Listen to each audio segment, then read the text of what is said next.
Hi everyone, welcome to my review of Yasujirô Ozu's Brothers and Sisters of the Toda Family in 1941. So, here we are back with an Ozu review, which I have not done since, yes, it must be June. Pretty sure it was June the last time I reviewed an Ozu film, so that's, 4 months. Not quite the exact 4 months, but it's been roughly that, and yeah, what a shame. I've not been watching Ozu films since, and here we are with not Tokyo Story, as of course I'm showing you, the supplement that comes with this, Brothers and Sisters of the Toda Family in 1941. Now this is the first Ozu that I saw, and yes, it's been a while, since I reviewed an Ozu film. I'm not going to go into why, but basically I'm going to be back into the Ozu reviews, doing them, I've not got that much left, at the moment, but of course once I review them, the ones I've got left that I've not seen, and there's another one, What Did the Lady Forget, that I have seen. I'm going to review that, but rewatch that, because I've not reviewed that yet.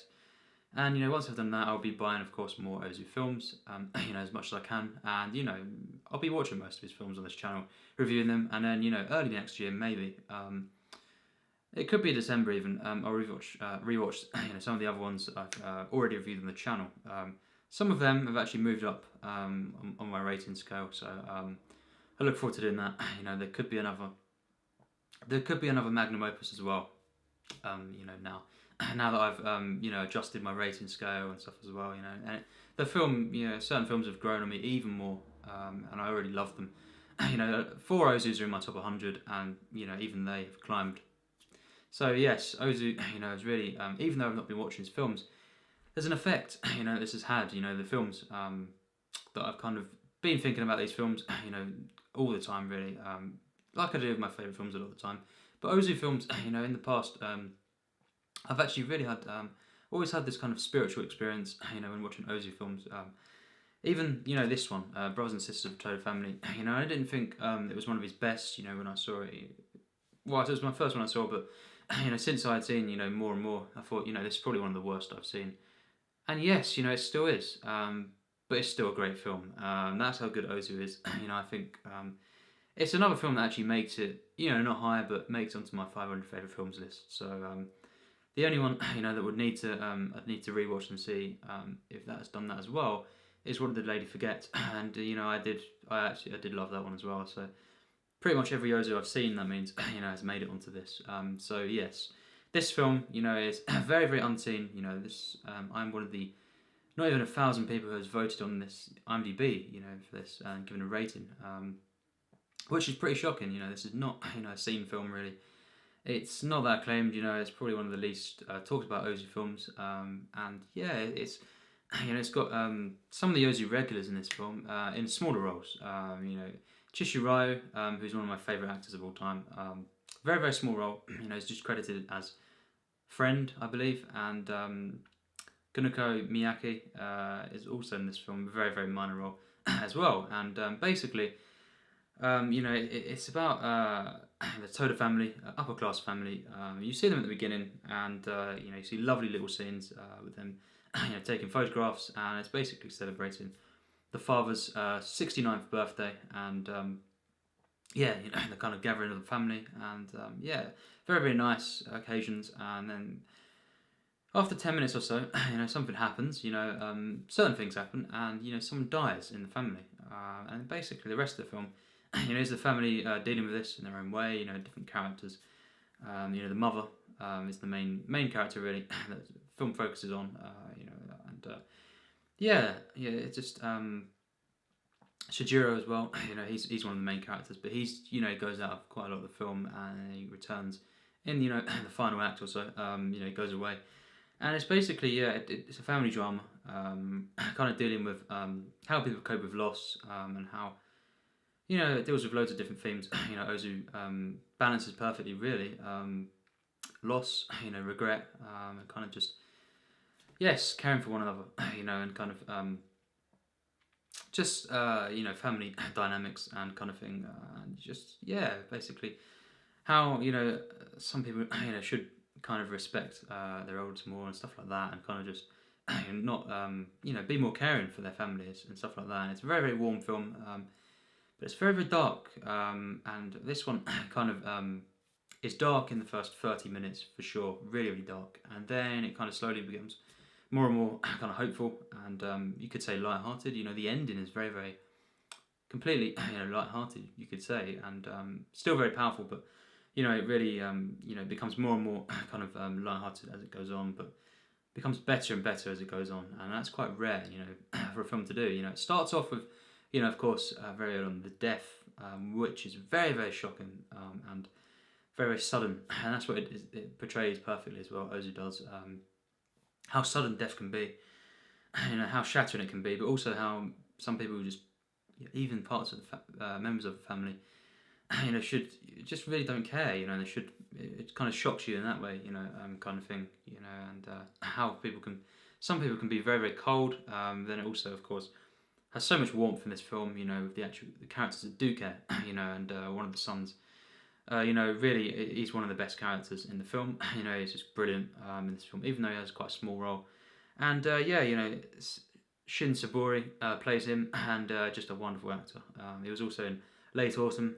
He was great in that, absolutely stunning. And here he is, you know, he's on fire. You know, he gives the best performance really of the film, you could say. Another standout performance is Mieko Takamine. She was really, really good in this film. She plays Setsuko in the film, and yeah, she was great. And I just love, you know, kind of pairing with her and Mrs. Toda, you know, throughout this film. And it's just, you know, the characters are what, you know, of course, once again, you know, are just wonderful in this film. Ozu, you know, starts the film off with, you know, a simple transition into all this, the family life. You know, it eases you in. And, you know, I will say, this film is not perfect like 7 Ozus that I've seen are. But, it, you know, it does, again, the opening, say like Floating Weeds, but not quite as much as that. You know, it doesn't, it's not, you know, the opening of Late Spring or Early Summer or Tokyo Story, where it completely is, you know, masterful from the beginning. And, you know, it's just so well set up and everything like that. And it's just fully confident, you know, and drawing you in, basically. This one, you know, it's not quite that. And it's the style in this film is not like you kind of Late Spring, where Ozu really perfected. The first film that I've seen really, really, truly perfected his style. In all the pillow shots, you know, the kind of the placements of the camera, you know, where every single frame is perfectly composed, and I mean perfect. The attention to detail is just perfect, you know, and it doesn't need all the different camera movements, you know, and the use of music and stuff like that as well. Senji Ito composes the score for this again, and it's really, you know, it's a really great score, but it isn't used with the confidence quite as much as say Late Spring onwards, really.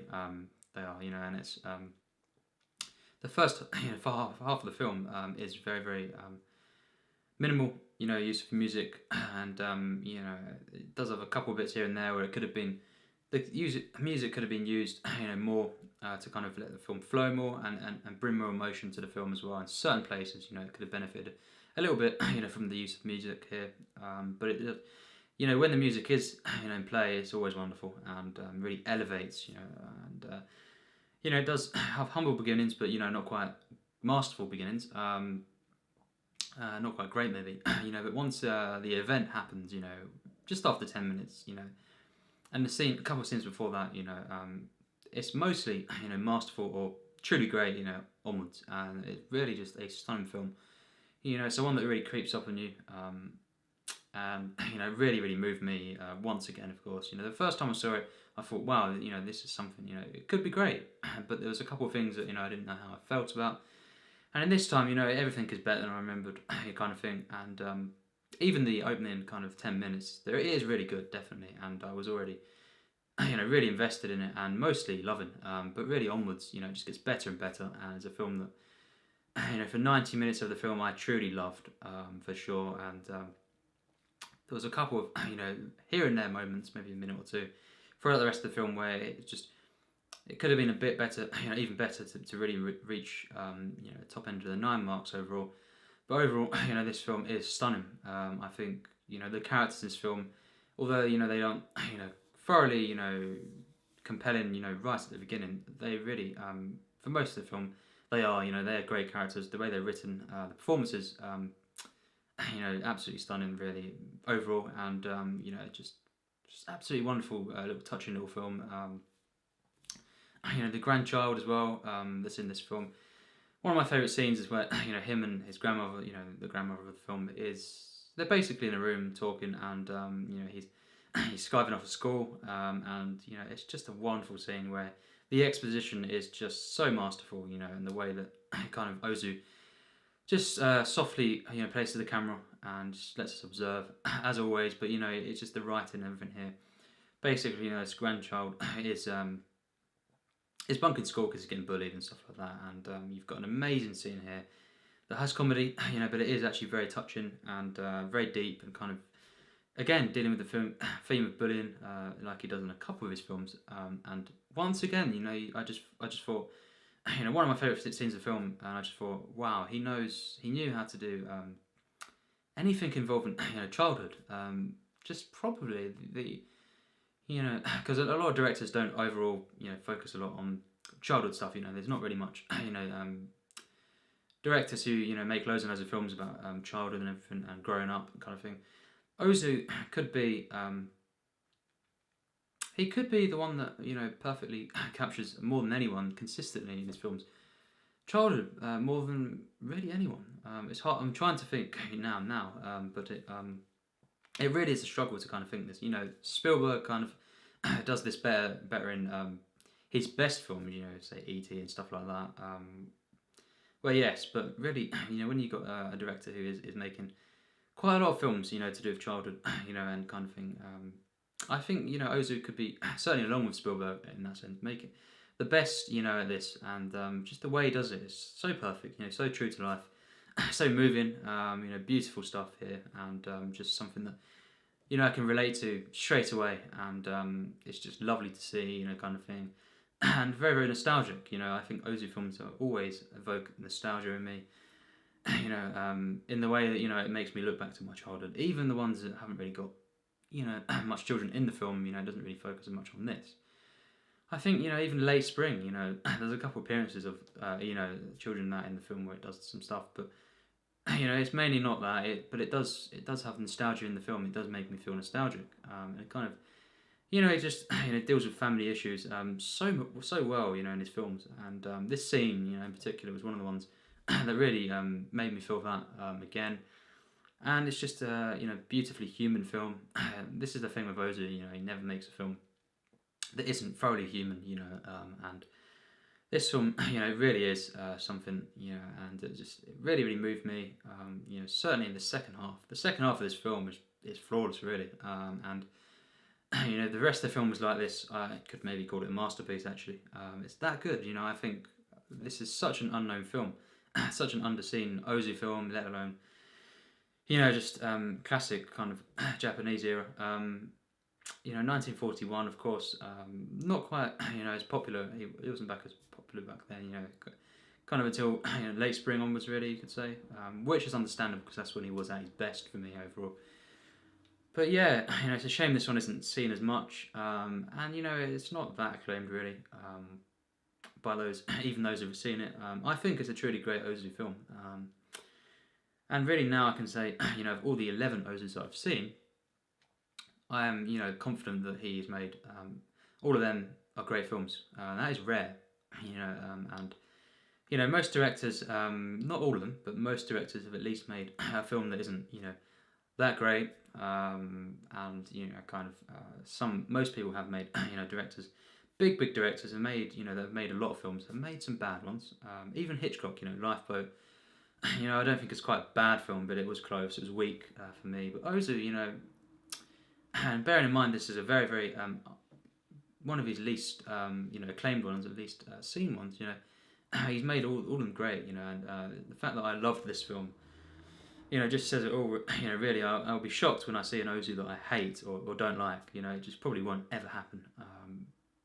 I can't see it happening anyway, but this film is stunning, I completely recommend watching this film, and of course, there's not really much excuse because it comes with Tokyo Story, which of course, if you want to watch Ozu, I guess most of you have picked it up, or another version of it, and certainly if you pick this one up, which is the most available one, it comes on this, so kind of not much excuse there, and it's it's a supplement on this, of course. It's only on DVD, of course, which I will say, the transfer on this is not great. But yes, it's a great film for me. Fully recommend it. Once after the first 10 minutes, and the actual event happens, it's mostly masterful, or at least great. There is a couple things afterwards, but it doesn't quite elevate overall to a masterpiece status, and it does have a kind of not a great opening 10 minutes, but I think as well the style of the film isn't quite on the level.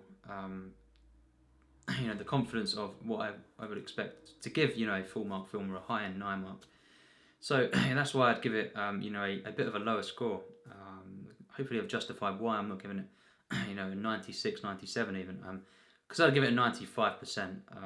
That is an extremely high score from me. This film, I'd highly recommend it.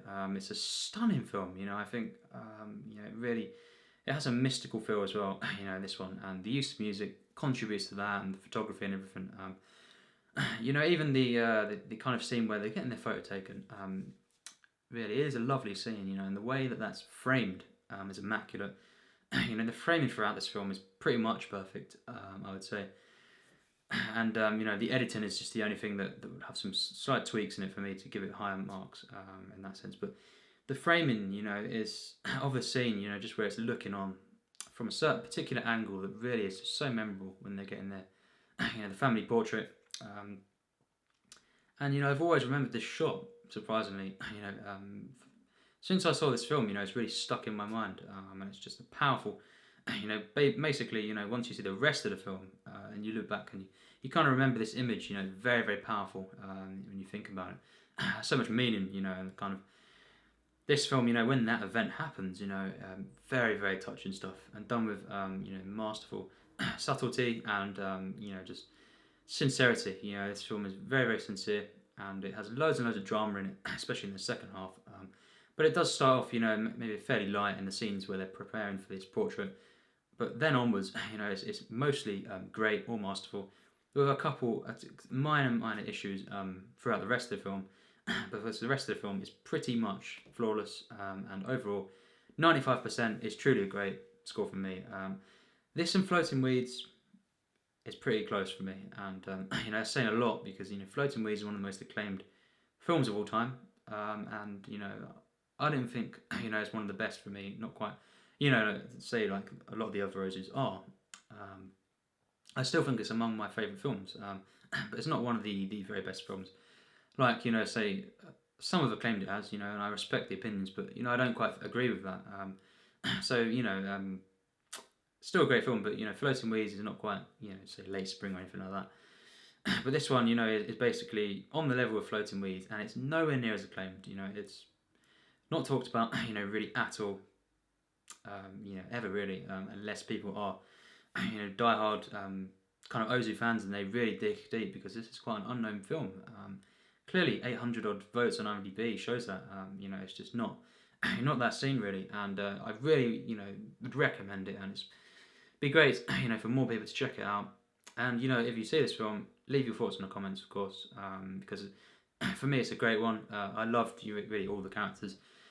The kind of relationships that happen throughout the film, all the performances, especially the lead performances, and even Chishû's cameo kind of thing was really, really great as well. I love Chishû, and it's not got the main regular Ozus as the lead roles, but the lead roles in this film, they are great, and just slowly weaves its way in, and really it's a stunning film, and it makes it onto my favourite films list. Not massively high, but there's probably say 8 Ozus that I prefer to this, probably 7, because this Floating Weeds are very, very close. I've seen 7 Ozu masterpieces, definitely, and this is, if it kept up the quality throughout, the rest of the film, the first kind of 15-10 minutes, wasn't quite on that level. It would have been a masterpiece from me, at least a 99%. So that is really just a very high score for me. And thanks for watching my review. And of course, brilliant experience once again to return to Ozu. There's that feeling that I got again when I returned. I just thought, yeah, this is what I've been missing. the kind of spiritual feeling and just sincerity and the kind of tranquil, peaceful nature of the film.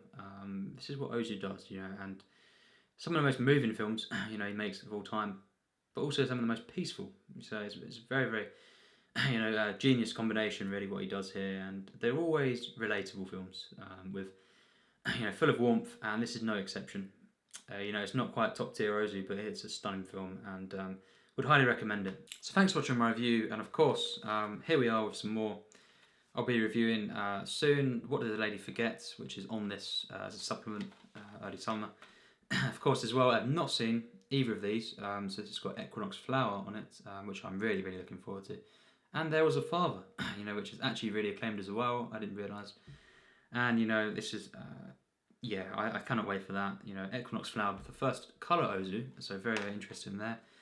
And of course, Mother Should Be Loved, which comes on a late autumn disc. And yeah, I've got, I think I've got another Ozu somewhere, but yeah, mainly the rest of them I will be buying, at some point within a month or so, and I can continue, some Ozu reviews, and I'll probably space some of these apart so I can, I won't probably go more than 2 weeks without watching an Ozu again, so, for some time. So yeah, thanks for watching my review of Yasujirô Ozu's Brothers and Sisters of the Toda Family.